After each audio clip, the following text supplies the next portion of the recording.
वोरा साहब, एक एक सवाल है कि हमने ये प्रतिनिधिमंडल भेजा जिसके आगे का यही था कि क्या एक भेज दिया, अभी तो बात हो गई, लेकिन ये एक्सरसाइज लॉन्ग टर्म में आपको किस तरीके से जारी रखनी है। और दूसरा एक सवाल मेरे मन में आता है, वो चीन को लेकर है।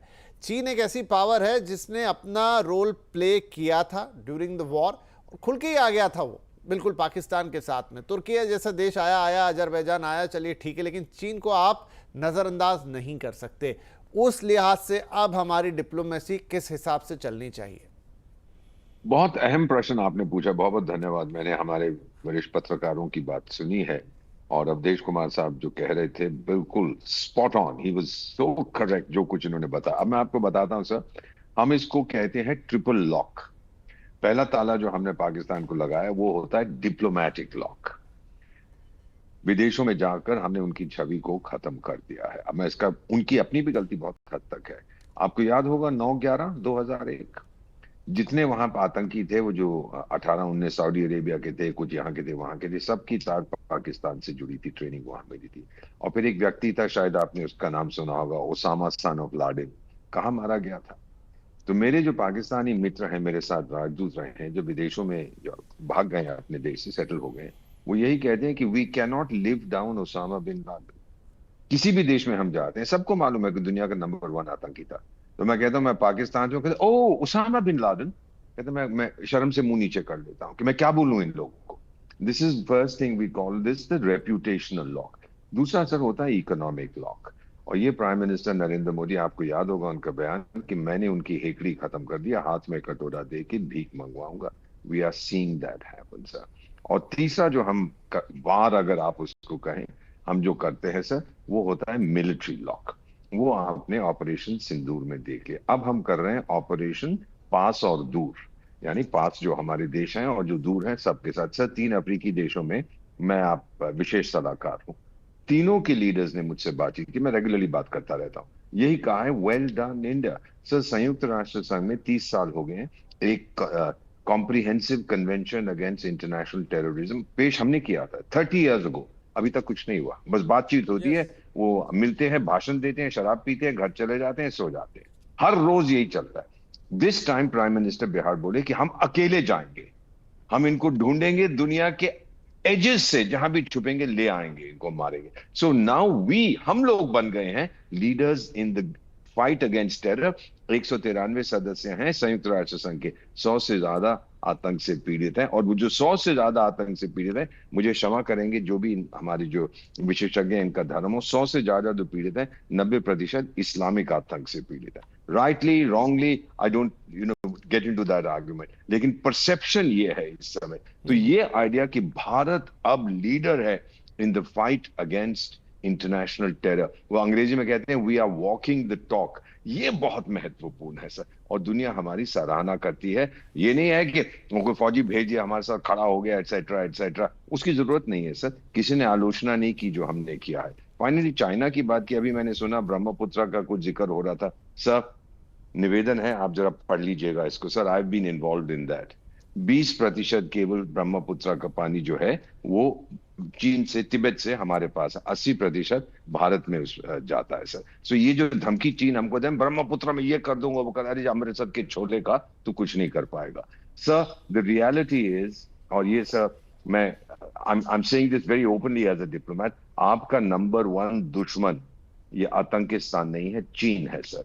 चीन हमसे ऑफिशियली, मुझसे कई बार जब हम बात करते हैं, उनके एम्बेसडर यही कहते हैं, अगर आप ना होते अभी तक हम एशिया को हड़प कर गए होते। आप खड़े हैं चट्टान की तरह, वी डोंट लाइक यू। और मैं भी उनको कहता हूं वी डोंट लाइक यू इधर। क्यों आप हमारे पीछे पड़े हैं? आप कौन सा Islamic People's Republic of China बन गए? आपने तो उइगुर मुस्लिमों को बंद कर रखा है। आप कहां एक आतंकी देश का समर्थन कर? अब फाइनली एक चीज, I will conclude with this, very very senior Chinese diplomat sir मेरे साथ थे किसी देश में, उन्होंने मुझसे कहा जिस दिन आप और हमारा समझौता हो गया, वट एवर द समझौता, पाकिस्तान को चाय के प्याले में जो मक्खी होती है ना, निकाल के बाहर फेंक देंगे, हमारा क्या लेना देना है। अब बलूचिस्तान में आप देख लीजिएगा, आई कंक्लूड विद दिस, कि जिस दिन बलूचिस्तान ने कहा मैं आजाद हूं, चीन पाकिस्तान को लात मार के भगाएगा, क्योंकि सारे उसके कमर्शियल इंटरेस्ट बलूचिस्तान में है। Sir I rest my case. जी, ठीक है सर। सतीश जी, आपको बीच में हाथ उठा रहे थे, कुछ कहना चाह रहे थे। विपिन जी। नहीं, अब एम्बेसडर साहब को हम सुन रहे थे। अच्छी बात है, भारत अगर वॉर अगेंस्ट टेरर में दुनिया का लीडर हो जाए तो अच्छी बात है। लेकिन मैं देख रहा हूं कि 2001 के बाद जब ये पूरा पाकिस्तान को अलग थलग करके नो टेरर नो टॉक्स वाली बात चली थी, अजीत पांजा ने चलाई थी, हमको याद है। उसके बाद ये पहली बार देख रहा हूं कि पूरी दुनिया का मुल्क में जो है, भारत और पाकिस्तान जो रोग स्टेट है, जो फेल्ड स्टेट है, जो टेररिस्ट स्टेट है, उनको हमें बराबरी पे तोल रहे हैं। जो हाइफेनेशन का ये लोग बात करते हैं, ये ऐसा क्यों हो रहा है? मैं नहीं कह रहा हूं कि जो प्रयास हो रहे हैं वो गलत है, लेकिन ये प्रयास सतत होने चाहिए, पार्टी इंटरेस्ट से ऊपर उठ के होने चाहिए। और आप जब एनिमी नंबर 1 चाइना को बता रहे हैं तो सब कोई जानता है, तो हमको उसको हल्के में नहीं लेना चाहिए और एम्बेसडर साहब की बात पर अमल करना चाहिए। जो जरूरत है वही करो। अगर चाइना से कुछ संबंध बनाने की जरूरत है तो हमें बनाना चाहिए, क्योंकि वो जो चाचा ट्रंप है ना, आप उसको जितना नकारो, जितना मूर्ख समझो, आज जितना उसको आप बेकार बता रहे हो, उसको भी इग्नोर मत करो। लेकिन उसने एक तरह से जो ओपन सपोर्ट भारत को चाहिए था, उसने नहीं किया है। एम्बेसडर साहब, आप खाली अच्छा बात मत बोलिए, कुछ जो कमियां हैं उसके ऊपर भी बोलिए और इस देश को जानना चाहिए। इसलिए मैं कह रहा हूं कि तमाम जो अचीवमेंट है पाकिस्तान में, अंदर तक 300 किलोमीटर तक घुस के मारने के बाद, तो फिर उद्घोष हमारे संसद में क्यों नहीं बताइए वहां पे, और जो कमियां उस पर चर्चा कीजिए। अगर आप डेमोक्रेसी है तो इसका सबसे बड़ा सबूत यह होता है कि विपक्ष को हक है सवाल पूछने का, और सारे लोगों के जो प्रतिनिधि है उनके मंच से सारी बातें बोलिए, भाषण ही दीजिए, लेकिन दीजिए तो।